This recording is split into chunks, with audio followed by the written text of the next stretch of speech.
Thanks for joining us today for Jennifer Shouts and Associates in our Webinar Wednesday program. We are coming to you live from Washington, D.C.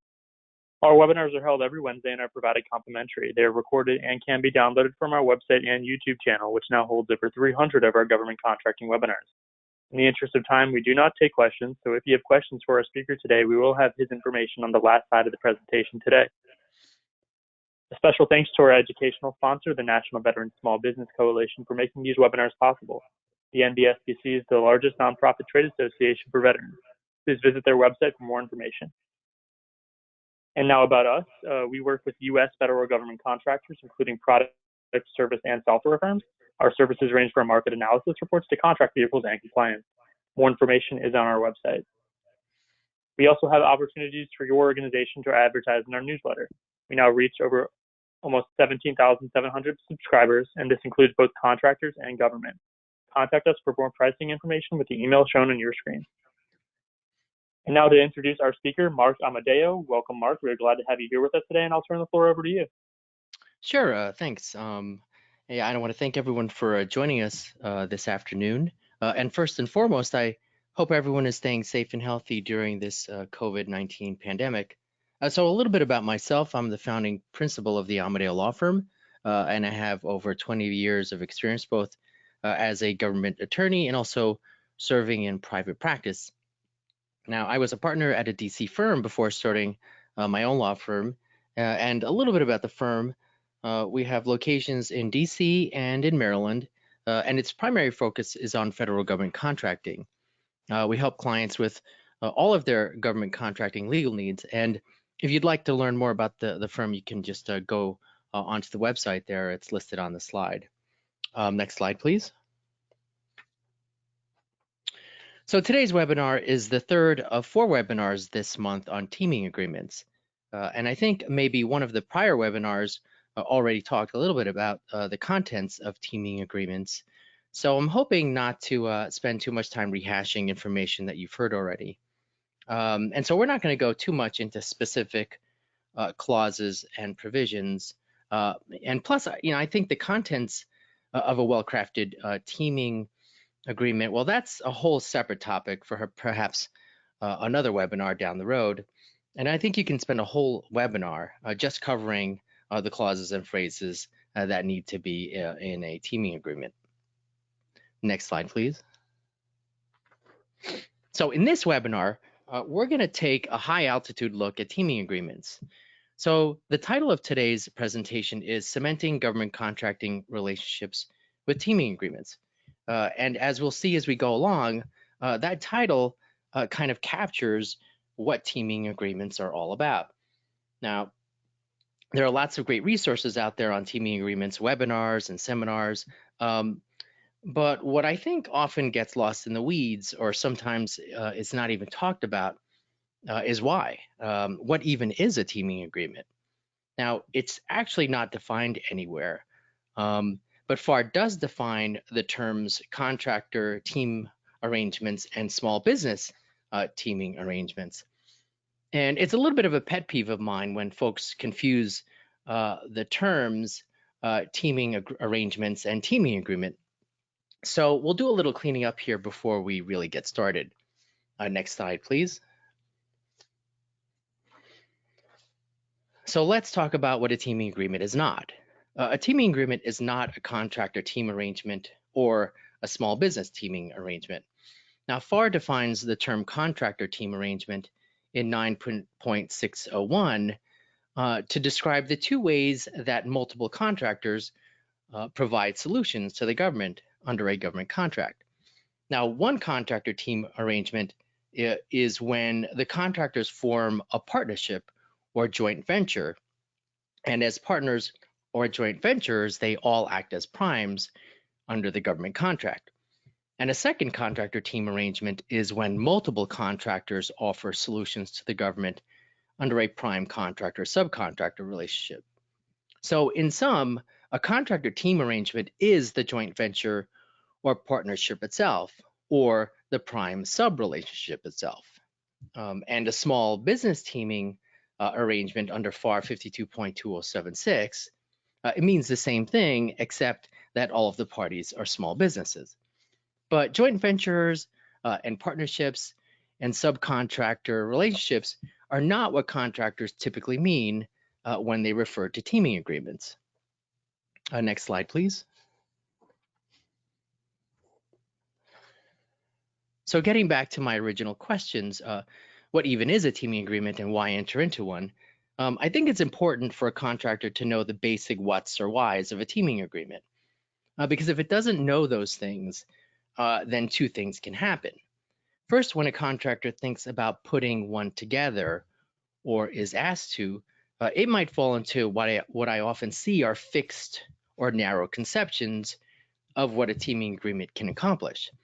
And then second, if a contractor loses sight of what the teaming agreement is for, it may miss opportunities for putting functional language in its agreement that actually helps the contractor and its collaborator set rules of the road for what they're actually trying to accomplish. So even before getting to the specifics of what language to include in the agreement, an important first step for contractors is to have a clear picture of what the teaming agreement is for. Next slide, please. So at the start of the webinar, I said that cementing government contracting relationships goes to the heart of teaming agreements. So to get to the answer of the question, what is a teaming agreement, we can go to the second half of that phrase, contractor relationships. Now, in any good or productive relationship, the parties, whether they realize it or not, typically are striving for something, right? A good relationship usually isn't static. And if I were to define the term teaming agreement as most contractors use it, well, in its simplest terms, I would say it's an agreement between two parties to pursue business opportunities. And in particular, it's an agreement to pursue government contracting opportunities. Next slide, please. So let's explore the relationship aspect a little further. Teaming agreements are a type of what I call agreement of collaboration. And that might seem kind of redundant, agreement and collaboration. But there are other types of agreements like purchase agreements or purchase orders that are purely transactional, right? One party's like, you give me X, and the other party's like, I'll give you Y. And these are where the parties connect, but only for a brief period of time. Now, agreements of collaboration are not like that. Other types of agreements of collaboration are joint ventures, subcontracting agreements, and licensing and IP sharing agreements. Now, for all of these agreements, and really for any agreement of collaboration, what the agreement needs to do above all is get the collaborators on a path to reaching their goal. So if the agreement doesn't do that, it's really not worth the paper that it's written on. Now, in the case of teaming agreements, the whole point of the relationship between the parties revolves around government contracting. And the broader goal of the parties is to land government contracts that they can successfully perform under. And so when I said earlier, the first step for contractors is to get a clear picture of what the agreement is for, well, this is what they really need to focus on. So step one for any contractor thinking about a teaming agreement is to set out a clear outline of its government contracting goals and what it's going to need to perform successfully. And this kind of goal planning should happen right up front. So before the contractor picks up the phone and calls the attorney and says, hey, I need a teaming agreement, or if it's a DIYer, before it starts drafting the agreement itself, it really needs to lay out what its goals are and what it's going to need in place in order to succeed. And when I say lay out, I really mean writing them out and putting pen to paper. Now, the goal setting should include things like the target procurement that it's hoping to land, the kind of work that it wants to be doing, the kind of pricing that it needs in order to recover its costs and make a profit, and who the second tier support contractors are that it will need to get the job done. Now, at the early stages, a contractor may not have a completely detailed picture, but it should have at least a rough outline of what it wants and what it needs to succeed. Next slide, please. So getting back to our definition, we said that a teaming agreement is an agreement to pursue government contracting opportunities. And I'm emphasizing the plural here, opportunities, because a teaming agreement doesn't always have to be targeted at one procurement or solicitation. Now, a lot of contractors are familiar with single procurement teaming agreements. And these are teaming agreements that focus on one particular solicitation or contract. You know, maybe a solicitation has just come out and the parties have decided that they want to bid on the project. So, of course, the parties that want to work together on preparing the proposal and land the contract clearly should have a teaming agreement in place. And again, a teaming agreement needs to be functional. So it should set the rules of the road for how the parties are going to pursue the opportunity together. So in a single procurement teaming agreement, the agreement should at least specify the target solicitation, who's going to do what on things like preparing the proposal or attending pre-bid meetings with the agency, who's going to submit questions for clarification to the agency, and who's going to answer questions by the agency for clarification. And then what if the solicitation has questionable evaluation factors or requirements, right? It should lay out who's going to prepare and file the protest. And then lastly, to the extent there are costs related to all of these efforts, the teaming agreement should spell out how those costs are going to be paid for.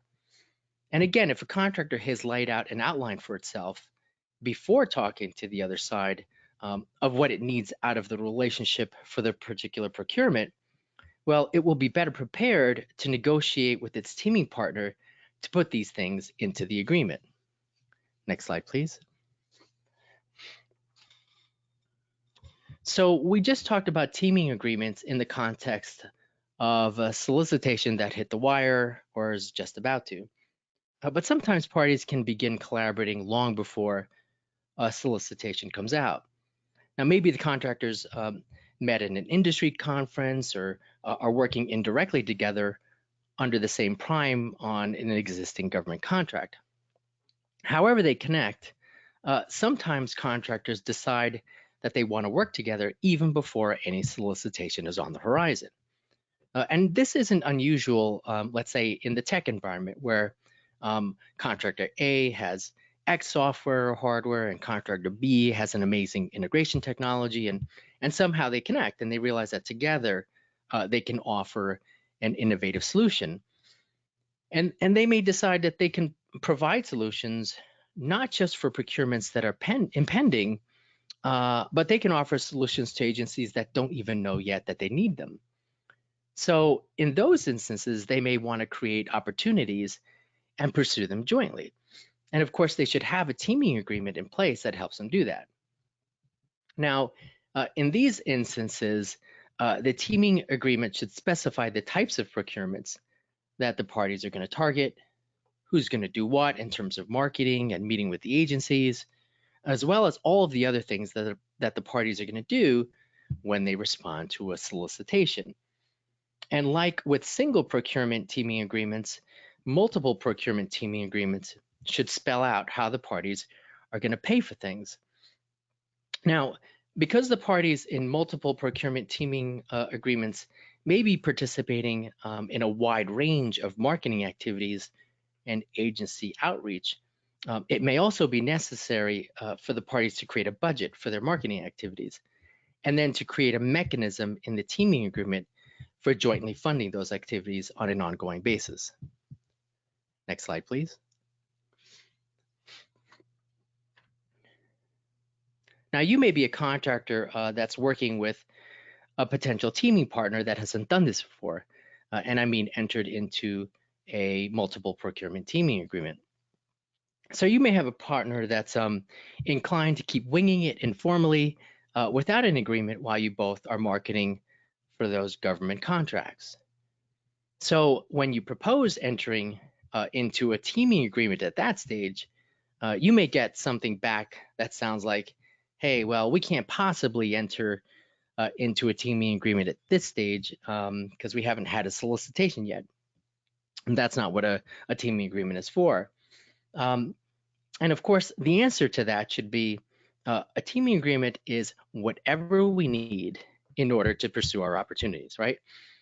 And quite frankly, there are very few situations in which parties are not better off setting rules and guidelines before working seriously together in an economic or commercial partnership. So what do you do if you've entered into a master teaming agreement that covers a broader marketing effort and a solicitation does come out that the parties want to target and bid for? Well, a multiple procurement teaming agreement should have a mechanism for adding in all of the solicitation specific items that the parties want to address. So typically this can be done by adding an addendum for each solicitation that the team wants to respond to. And the addendum would then contain all of the specifics with regard to the procurement that the parties typically have in their single purpose teaming agreements. Next slide, please. So up to now, we've been focusing on the government contracting relationship aspect of the teaming agreement. But the other function of the teaming agreement is to cement the relationship. Now, this term cementing conjures up very clear images that I think are apropos for the two things that happen with a good teaming agreement. So when you pour cement, you create a structure that not only solidifies into a final form, it becomes less susceptible to destructive forces that might weaken the structure. So a good teaming agreement will create a contracting structure that solidifies and locks the relationship down and creates certainty. And then secondly, a good teaming agreement will create a structure that makes the relationship less vulnerable to potentially destructive forces. Next slide, please.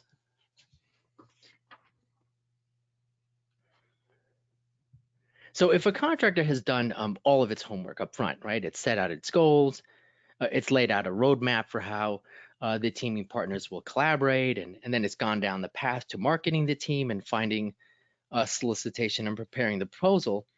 For many, particularly a small business partner, the last thing it wants at that point is for the other teaming partner to go in a completely different direction once a contract is awarded. And that can happen fairly dramatically, often in one of two ways. First, if one of the parties decides to team up with someone else. For example, the sub decides to work with a competitor and submit a competing proposal. Or the prime decides to not to issue the subcontract to the partner, but to another company. And then another dramatic shift can happen if one party decides to change the terms of the agreement so that they're different than the terms that the parties agreed to when they prepared the proposal. So let's say in preparing the proposal, the sub-partner decided it specified that it would provide an X for the number of full-time employees that it would staff for a certain labor category. But after the contract is awarded, the prime decides it's going to take over a few of those FTE slots instead, and it's going to cram down lower rates for the labor categories that the subcontractor is actually going to staff. Well, in all of these instances, a well-crafted teaming agreement can avert these changes to the teaming relationship. So a teaming agreement can solidify the composition of the team by requiring the parties to work exclusively with each other. So it can prohibit the parties from submitting competing offers, and it can require the prime to award the subcontract to its partner. And then likewise, the teaming agreement can minimize post-award surprises by spelling out the terms of the anticipated subcontract in as much detail as possible. Now there has to be some flexibility, right? In case the contract that's awarded to the prime is different in some way than the contract that the parties anticipated, or in case things somehow change during post-award negotiations with the agency. But that flexibility in the teaming agreement should be severely limited. So, for example, the parties may agree that the labor categories and rates will only be changed if it's mandated by the government, or if somehow the prime contract pricing changes. Now, the other reason why flexibility should be limited is because in some states, like Virginia and Maryland and North Carolina, for example, the less definite and certain a contract is, the less likely it will be that a court will enforce the teaming agreement and the promises that were made in them. So disclaimers in a teaming agreement that say that the final terms of the subcontract are subject to post-award approval, or squishy language that says that the terms of the subcontract will be the subject of later good faith negotiations.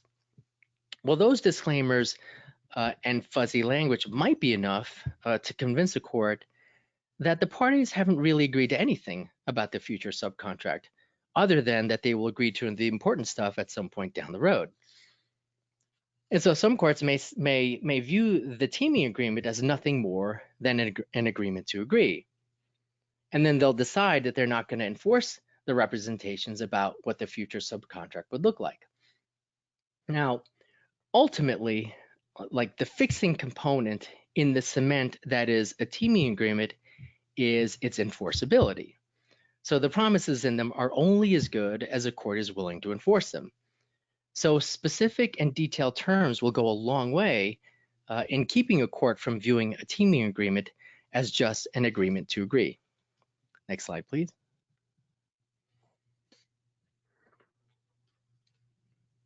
Now, the other way that a good teaming agreement cements a contracting relationship is by creating a structure that kind of becomes impervious to destructive forces that might weaken the relationship.